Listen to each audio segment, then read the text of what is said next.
स्वागत है क्लास 9 हम कर रहे हैं कौन सा चैप्टर नेचुरल रिसोर्स। और आज हम लोग इंट्रोडक्शन क्लास के बाद फर्स्ट क्लास कर रहे हैं किसका, बायोस्फीयर का।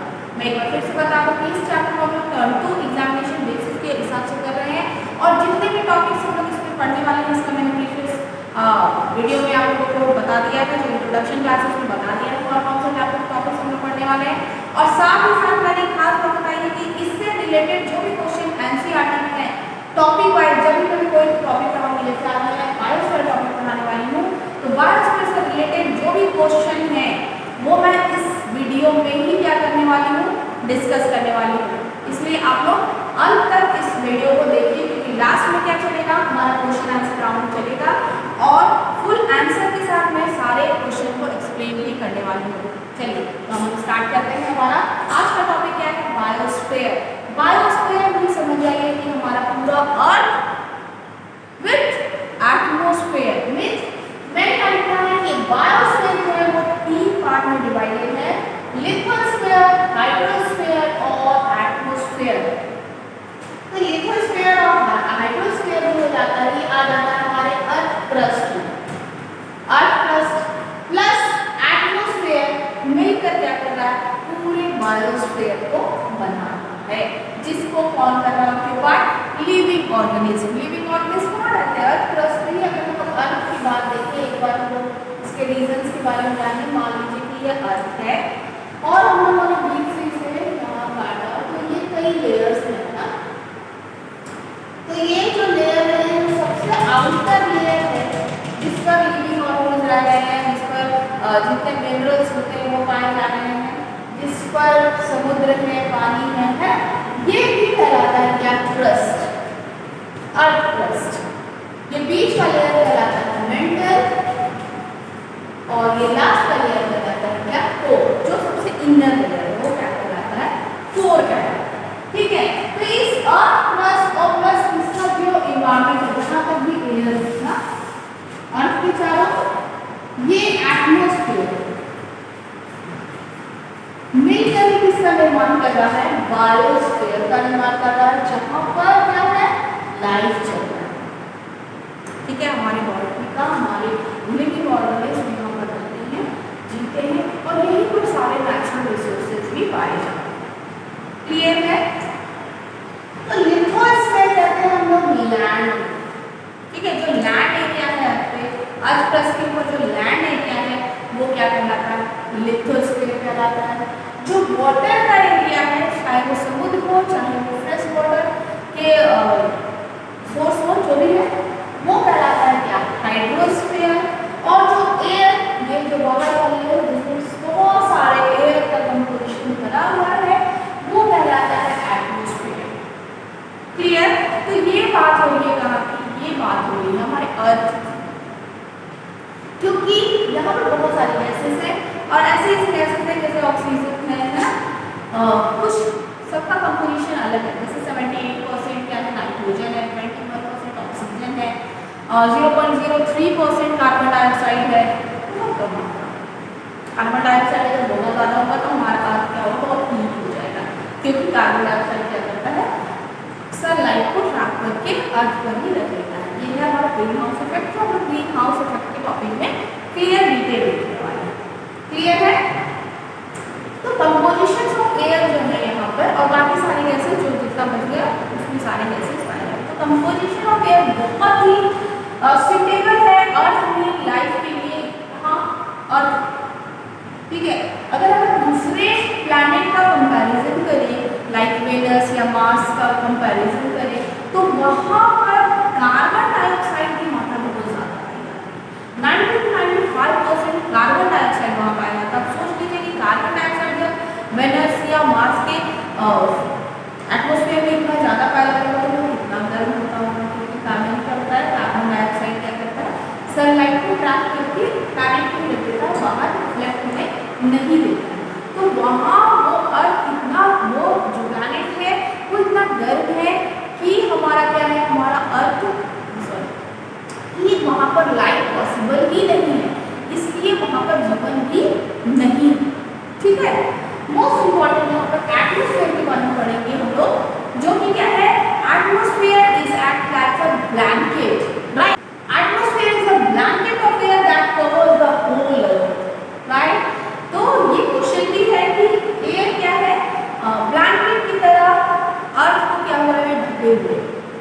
ठीक है, तो इसके बारे में आप बताइए किस तरह से ये क्वेश्चन को हम लोग इस वीडियो में भी क्या करने वाले हैं, cover करने वाले हैं।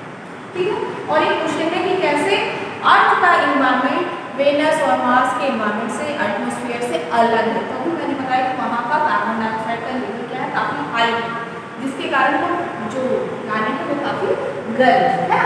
तो बायोस्फीयर मैंने 3 पार्ट्स में डिवाइड किया, लिथोस्फीयर, हाइड्रोस्फीयर, एटमॉस्फेयर। जो लिथोस्फीयर और हाइड्रोस्फीयर है ये अर्थ प्लस का पार्ट है, अर्थ की सबसे आउटर लेयर में प्रेजेंट होता है। क्लियर है? बीच वाले लेयर को मेंटल कहते हैं, अंदर वाले को कोर कहते हैं। और जो एटमॉस्फेयर है ये अर्थ के चारों ओर का क्या है, आवरण है, जो क्या कर रहा है, ब्लैंकेट की तरह ढके हुए पूरे अर्थ। क्लियर? अब हम बात कर लेते हैं कुछ फैक्टर्स के बारे में जो बायोस्फीयर, हमारे बायोस्फीयर के कंपोनेंट्स की बात की जाए तो ये 2 कंपोनेंट्स होता है, या अबायोटिक कंपोनेंट और बायोटिक कंपोनेंट।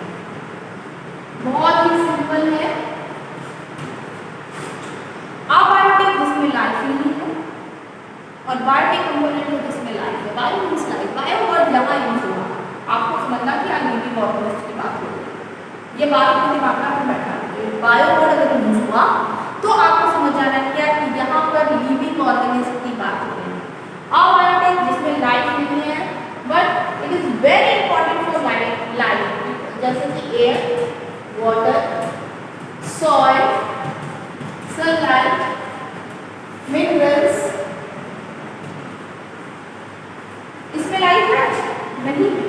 और बायोटिक कंपोनेंट्स में क्या आ गया, हमारा प्लांट्स है, एनिमल्स, माइक्रो ऑर्गेनिज्म भी आ गया इसमें। या देखिए अबायोटिक में लाइफ है नहीं, लाइफ बट क्या इनके बिना लाइफ पॉसिबल है? ये लिविंग ऑर्गेनिज्म बिना एयर में ऑक्सीजन के बिना नहीं रह सकते, प्लांट्स कार्बन डाइऑक्साइड के बिना रह सकते, वाटर के बिना नहीं।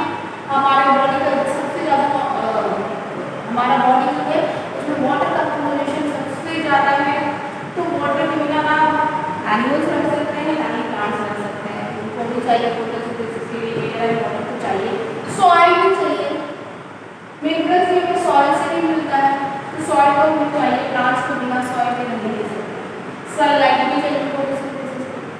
क्लियर? तो मतलब कि इन बायोटिक अबायोटिक कंपोनेंट्स के बिना बायोटिक कंपोनेंट्स का कोई अस्तित्व ही नहीं है। तो ये है क्या हमारे बायोस्फीयर के कंपोनेंट्स और बायोस्फीयर के पार्ट्स। अब हम लोग डिस्कस करते हैं इससे रिलेटेड क्वेश्चन। क्वेश्चन नंबर 1 है, how is our atmosphere different from the atmosphere of Venus and Mars.